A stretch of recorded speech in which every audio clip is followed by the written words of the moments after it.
오늘 하나님께서 우리에게 주시는 말씀은 창세기 7장 16절부터 24절 말씀입니다. 창세기 7장 16절로 24절 말씀입니다.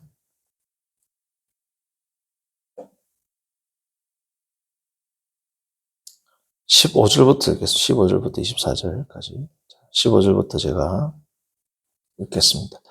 무릇 생명의 기운이 있는 육체가 둘씩 노아에게 나와 방주로 들어갔으니 들어간 것들은 모든 것의 암수나 하나님이 그에게 명하신 대로 들어가며 여호와께서 불을 들여보내고 문을 닫으시니 홍수가 땅에 40일 동안 계속된지라 물이 많아져 방주가 땅에서 올랐고 물이 더 많아서 땅에 넘치매 방주가 물 위에 떠다녔으니 물이 땅에 더욱 넘치며 천하의 높은 산이 다 잠겼더니 물이 부어서 15둣이나 있는 산들이 잠들지 땅 위에 움직이는 생물이 다 죽었으니 곧 새와 가축과 들짐승과 땅에 기는 모든 것과 모든 사람이라. 육지에서 그 코에 생명의 기운이 숨있는 것은 다 죽었더라. 지면의 모든 생물을 쓸어버리시니 곧 사람과 가축과 기는 것과 공중의 새까지라. 이들은 땅에서 쓸어버림을 당하였으되 오직 노아와 그와 함께 방주에 있던 자들만 남았더라. 물이 150일을 땅에 넘쳤더라. 아멘.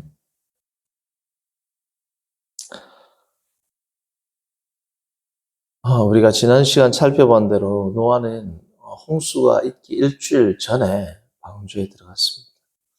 자, 마지막 일주일 동안 사람들은 무엇을 생각하고 무엇을 보았을까요? 노아 가족을 제외한 당시 악한 자들은 무슨 생각을 했겠습니까? 첫 번째로 그들은 노아가 방주에 들어가는 것을 봤겠죠. 그리고 노아의 가족들이 방주에 들어간 것을 보았을 겁니다. 이것은 하나님께서 이제 마지막 징조로 그들에게 보여주는 겁니다. 이때의 징조는 구원의 징조가 아니죠. 이제 심판의 징조일 따름입니다. 그러나 그들은 노아가 방주에 들어가고 그들의 가족들이 방주에 들어가는 게 무슨 의미인지를 몰랐을 겁니다. 두 번째로 매우 특이한 광경을 이제 본 겁니다. 뭐냐? 세상에 있는 모든 동물들이 한 쌍씩 들어가는 거예요. 노아가 들어가고 가족이 들어가는데 동물들이 줄지어서 들어가는 겁니다. 가장 포악한 들짐승도 순한 양처럼 이끌려서 들어가는 거예요. 신기하네. 가장 겁이 많은 미약한 동물들도 당당하게 걸어가는 겁니다. 방주 속으로. 아름다운 새들도 노아를 따라서 들어간 겁니다. 마치 천국을 묘사하는 장면 같죠. 그러나 그들은 그게 천국의 장면인지 몰랐을 거예요. 이사야서를 보면 천국을 묘사하는 장면이 어떻게 나옵니까? 독사골에 손을 넣고 사자들과 함께 있고 어린아이가 사자를 이끌고 그런 묘사가 11장에 메시아가 오면 하고 이렇게 나오지 않습니까? 동물도 들어가고 사람도 들어가고 새도 들어가고 다 들어갔어요. 그러니까 그 개 중에는 약간 이 뭐지? 진짜 비가 오나 홍수가 있나? 라고 순간 걱정하거나 순간 잠시 긴장하는 사람들도 있을까요? 없을까요? 있을 수 있겠죠. 완전히 조롱하는 사람도 있고 개 중에는 이 뭐지? 진짜 무슨 일 있나? 동물을 다 데리고 들어가네. 들어갔습니다. 노아도 들어가고 가족도 들어가고 동물들도 들어가고 새들도 들어가고 다 들어갔어요. 다 들어갔어요. 다 들어갔어요. 아무 일이 없어. 그렇죠? 하루가 지나도 이틀이 지나도 사흘이 지나도 아무 일이 없어요. 순간 긴장했던 사람들이 바로 어떻게 바뀔까요? 극렬한 조소로 이제 바뀌는 겁니다. 봐라. 진짜 미친놈이었구나. 진짜 너는 미친놈이구나. 너의 이름은 안식이 아니라 미친놈이네. 얼마나 조롱했겠어요. 자, 그런데 또 이상한 장면이 있습니다. 다 쌍으로 들어가는데 14마리, 그러니까 7쌍으로 들어가는 동물이 있었던 겁니다. 7쌍으로 들어가는 동물이. 7장 2절 봅니다. 너는 모든 정결한 짐승은 암수 7씩. 다시 말씀드리면 정결한 짐승은 뭘까요? 양과 같이 하나님 앞에 제물로 드려지는 짐승을 이야기합니다. 여기서 정결하다는 말은 물론 이제 레위기의 표현이지만 이 레위기가 없을 때잖아요. 그러나 정결하다는 말에서 우리가 그 암시적으로 알 수 있는 것은 뭐예요? 하나님께 바칠 제물이죠. 왜냐하면 이제 노아가 나와서 하나님께 예물을 바치고 제사를 드리자. 그리고 정결한 짐승, 즉 하나님께 제물을 바칠 만한 짐승은 7쌍씩 들어가라. 이것은 하나님 앞에서 영적인 의미가 있는 겁니다. 뭐예요? 노아 네가 먹고 사는 것, 의복, 입는 것보다 더 중요한 게 뭐라는 겁니까? 나를 예배하는 것이다. 7쌍씩 들어가라. 이 짐승. 이걸 알았을까요? 사람들이? 양이 7쌍씩 들어가는 것은 하나님 앞에서의 예배의 삶이 더 중요함으로 들어가는 것이구나. 알겠습니까? 심지어 양이 제물이라는 것도 모르죠. 그들은 무슨 생각을 했을까요? 아마도 이런 생각을 했을 겁니다. 아, 양은 중요하니까 7마리 들어갔겠지. 왜요? 양은 버릴 게 없잖아요. 털도 들어가지고 옷도 만들고 기름도 넣고 고기도 먹고 양은 다른 동물들보다 훨씬 더 유용하게 가치 있게 쓸 수 있을 겁니다. 젖도 짜먹고. 그러니까 중요하니까 7마리 가져갔겠지. 이게 뭐예요? 이게 세상 사람들이 보는 방식입니다. 얼마나 수준 낮은, 차원 낮은 시각입니까? 이게 성경이 말하는 지혜와 어리석음이에요, 성도님. 그렇죠? 세상 사람들이 노아보다 훨씬 박식하고 해박하고 똑똑한 사람이 있었을까요, 없을까요? 훨씬 똑똑한 사람들 많았을 겁니다. 그럼에도 불구하고 그들이 보는 방식은 유치하기 짝이 없어요. 하나님 앞에서 거룩한 제물이라는 인식은 없고 아주 뭐 고기라든지 뭐 이런 거 하러 안 들어갔겠나. 그게 사람들이 보는 방식이라는. 하나님의 섭리를 하나님의 섭리 영적인 안목으로 볼 수 없는 것. 그게 어리석음이죠. 어른들이 그들에게 이야기하는 것들을 다 이해할 수 있나요? 그들의 차원으로밖에 이해를 못 합니다. 그렇죠? 세상적인 지식이 아무리 높다 한들 영적인 의미에 눈이 가려져 있는 자들을 성경은 뭐예요? 어리석다.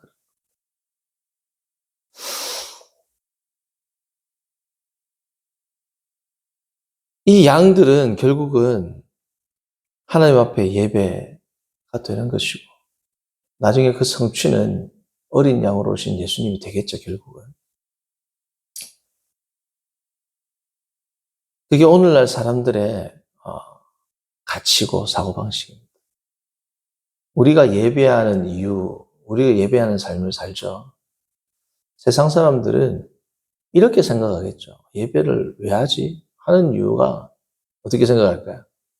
마치 그들이 그들의 신을 믿는, 뭐 예를 들면 부적을 붙인다든지 그런 류의 신앙으로 생각을 할 겁니다.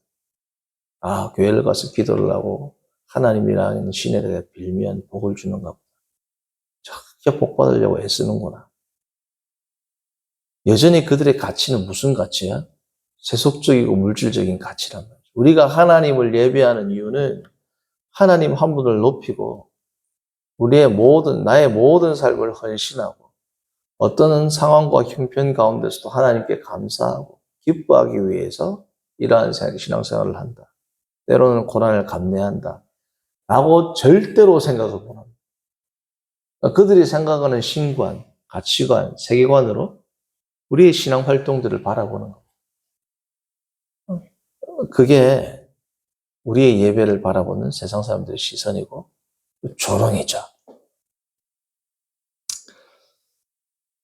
그러나 정작 그들은 예배의 참 의미에 대해서는 궁금해해야 안 해요. 예배의 참 의미, 그리스도의 십자가, 가장 중요한 그리스도의 십자가와 보혈 인정 안 합니다. 그렇죠? 궁금해하지 않습니다. 어떻게 하면 복을 받지? 복을 받을 수 있으면 교회에 나온단 말이죠. 자, 첫 번째는 노아의 가족들이 방주에 들어가는 것을 보고, 두 번째는 동물들이 들어가는 것을 보고, 자, 드디어 이 세 번째는 문이 닫힌 것을 이제 본 겁니다. 문이 하나님께서 친히 문을 닫으셨죠. 문이 닫힌 걸 보았어요. 자, 그럼에도 불구하고 그들은 두려워하지도 회개하지도 후회하지도 않습니다. 이때까지도. 물론 이때 후회한다고 해서 회개한다고 해서 기회가 주어지는 건 아니에요. 눈 닫혔어요. 끝났어요. 그럼에도 불구하고 회개 안 한단 말이죠. 우리가 계시록을 보면 그들이 예수님으로부터 백보자 심판을 받고 나서 회개합니까? 계시록을 보면 더욱 극렬하게 예수님 하늘로부터 천사들의 심판이 임할수록 어떻게 돼요? 더 하나님을 향해서 비방하고 욕하고 죄를 짓는단 말이에요. 그러한 삶을 그들은 사는 겁니다. 어떤 징조도, 어떤 사인도, 어떤 경고도 모두 100년 동안 무시한 대로 문이 닫힌 이유도 그대로 했을 거란 말이죠. 100년 전이나 문이 닫히고 난 지금 이 순간이나 그들의 행동과 삶과 생각은 변한 게 있어요? 없어요? 없습니다. 이게 그들이 진노와 하나님의 형벌을 멸망을 당하는 이유인 겁니다. 100년 동안 변한 게 없고 문이 닫혔음에도 불구하고 변한 것이 없는. 그러니까 일주일 동안 하나님께서 방주의 문을 닫게 하신 이유는 딴 게 아니에요. 그들의 심판을 더 쌓는 겁니다. 그들의 심판의 명분을 더 쌓는 거란 말이죠. 그들의 죄가 어떻게 돼요? 훨씬 더 쌓이는 겁니다. 생각을 해보세요. 다 들어갔어요. 며칠 지나도 아무 소식이 없어. 그럼 그들의 조롱은 이전보다 더 극렬해진단 말이에요. 계시록을 보면 하나님이 막 심판이 임하고 징조가 임하는데 일곱 인과 나팔과 대적과 쫙 징조가 임하는데 사람들이 더 어떻게 돼요? 더 악랄해진단 말이에요. 예전에는 너는 왜 만드냐? 조롱했겠죠. 지금은 더 조롱했을 겁니다. 진짜 다 들어가는데 비도 안 와요. 그러니까 어떻게 해요? 심지어 사람들은 어떻게 했겠습니까? 방주까지 가가지고 방주 앞에서 아이고 네가 드디어 들어갔구나. 그런데 무슨 일이 있냐? 안에는 동물들이 왜 이렇게 많냐? 동물들 똥냄새 맡고 뭐하냐? 너는 방주를 만든 것 같지만 우리가 볼 때는 너는 관을 만들었네? 그 안에서 님 굶어 죽겠다 야. 그 안에 들어가고 뭐하냐? 물은 한 방울도 없는데 이 배 어떻게 띄울래? 마지막으로 더 극렬히 조롱했을까요? 없어요? 안 했어요. 어마어마하게 조롱을 했을 거란 말이죠. 너는 그래 그 안에서 굶어 죽어라. 우리는 여기서 잘 살게. 이게 그들의 마지막 메시지였을 겁니다. 그런데 어떻게 됐어요? 딱 일주일 만에 하늘이 열린다. 땅에서 물이 솟구친다. 그들의 마지막 심판이 오게 된 겁니다. 성도님들, 오늘 말씀의 제목은 미끄러지지 마십시오. 미끄러지지 마십시오. 노아는 마지막까지 그들에게 조롱을 당했습니다. 일주일 전까지 그들이 승리자인 것처럼 보였습니다. 이러한 마음을 잘 노래한 시편이 있어요. 성도님들, 우리가 때로는 세상 사람들이 우리보다 훨씬 잘 사는 것처럼 보일 때가 있고 하나님의 공의가 무너진 것처럼 느껴질 때가 있지 않습니까? 이에 대한 탄식을 하나님 앞에 정직하게 올려드린 사람이 있으니 그 사람이 누구냐면 아삽입니다. 아삽의 시비를 잠깐 한번 볼까요? 73편입니다. 시편 73편. 다 볼 수는 없고 필요한 말씀을 몇 구절 보겠습니다.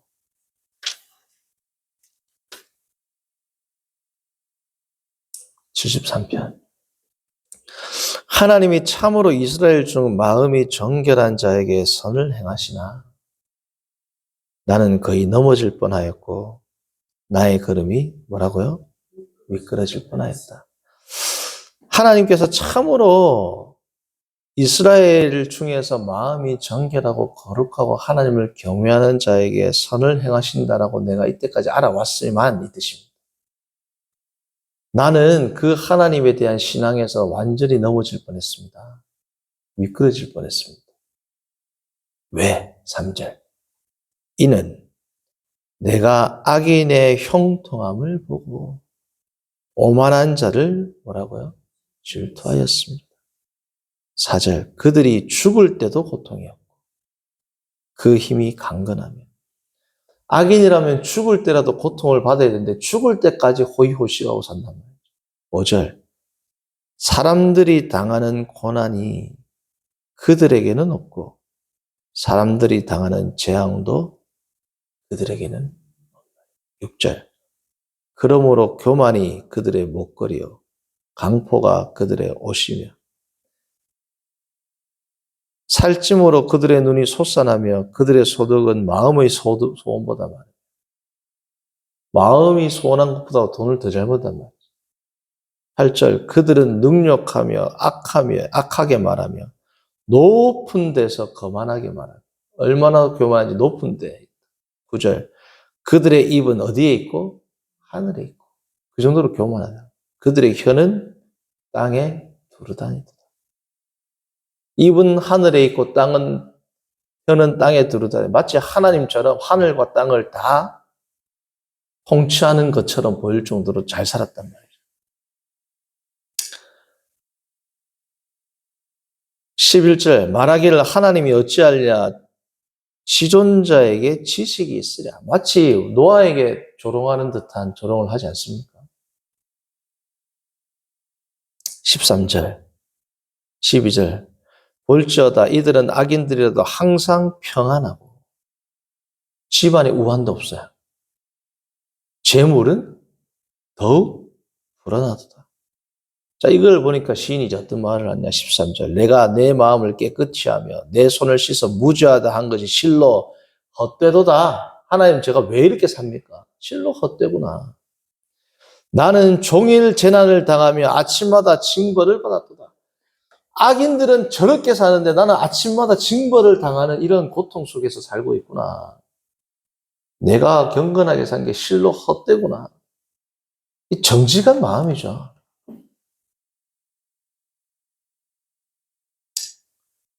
16절. 내가 이 하나님의 섭리를 어떻게 알라고 한즉 이 뜻입니다. 내가 어쩌면 이를 알까 하여 생각한 즉 그것이 내게 뭐예요? 심한 고통. 이해가 안 된단 말이죠. 악한데도 이렇게 사는 게 이해가 안 된단 말이죠. 그런데 이해를 합니다. 언제 하느냐? 예배 드릴 때. 17절. 하나님의 성소에 들어갈 때야 그들의 종말을 내가 깨달았나이다. 하나님 앞에 예배드리러 제사드리러 가는 순간 모든 영적인 의미가 어떻게 해요? 해석이 된단 말이에요. 성도님들, 이게 예배입니다. 이게 이해할 수 없는 하나님의 섭리, 이해할 수 없는 하나님의 계획, 이해할 수 없는 사람들의 평안, 이해할 수 없는 사람들의 형통, 그에 반해 이해할 수 없는 경건한 자, 거룩한 자, 신앙인인 나의 고난과 좌절. 해석이 됩니까? 안 된단 말이에요. 근데 언제 초월적인 이 해석이 가능하냐? 하나님을 만나고, 하나님을 예배하고, 하나님께 기도할 때. 이 시인도 매일 예배를 드리죠. 매일 드리죠. 번제를 드리죠. 이스라엘 백성들은 상번제가 있지 않습니까? 수시로 예배를 드립니다. 그렇죠? 제물을 드립니다. 어느 순간 깨달아진단 말이에요. 어느 순간. 17절. 하나님의 성소에 들어갈 때야 그들의 종말을 내가 깨달았다. 18절. 2절에 보면 내가 거의 넘어질 뻔하고 미끄러질 뻔하였는데 사실은 내가 미끄러지는 게 아니라는 겁니다. 17절, 18절. 주께서 참으로 그들을 어디에? 미끄러운 곳에 두시며 파멸에 던지시니. 실상 정말로 넘어지고 미끄러지는 자들은 누구다? 너무 형통하고 잘 사는 것 같은 그들이 그들의 종말에 하나님에 의해서 미끄러지고 넘어지고 파멸에 던져진다. 이 놀라운 지식과 이 놀라운 은혜를 하나님을 만나는 예배의 현장에서 아삽은 어떻습니까? 회복하게 되는 거예요. 성도님들, 미끄러지지 마십시오. 어떻게? 때로는 하나님 앞에서 여러 가지 이 일들을 보고 불평이란 마음이 생길 수도 있고 원망의 마음이 들 수도 있습니다. 그러나 주의 전을 사모하고 말씀을 사모하고 하나님 앞에 나와 겸손히 기도할 때 주님이 주시는 깨달음과 주님이 주시는 은혜와 하나님이 주시는 그 화평 가운데 우리에게 주어진 이 고난의 무게를 이기고 더불어 악한 자들이 잘 되는 형통함에도 우리가 초연하게 대처하면서 마지막 때에 일하실 그 하나님의 손길을 믿음으로 받아들이고 매일을 주께 영광 돌리고 감사하며 살아가는 복된 저와 여러분 되기를 바랍니다. 걸어가신 하나님 아버지, 오늘 우리가 창세기의 말씀을 통하여 때로는 우리가 이해할 수 없는 하나님의 섭리와 하나님의 통치의 모습들을 보고 우리의 마음 가운데 오늘 아삽과 같이 거의 신앙에서 떨어질 뻔하고 미끄러질 뻔한 경우가 있었던 줄로 압니다. 하나님, 그러나 예배 가운데 모든 것을 회복하였던 것처럼 주님의 모든 섭리를 하나님을 예배하고 주와 동행함으로 나의 이성을 초월하는 신비한 주님의 섭리를 믿음으로 수납하고 기쁨으로 반응하며 감사함으로 나아가는 우리 모두가 되도록 인도하여 주옵소서. 예수님의 이름으로 기도합니다. 아멘.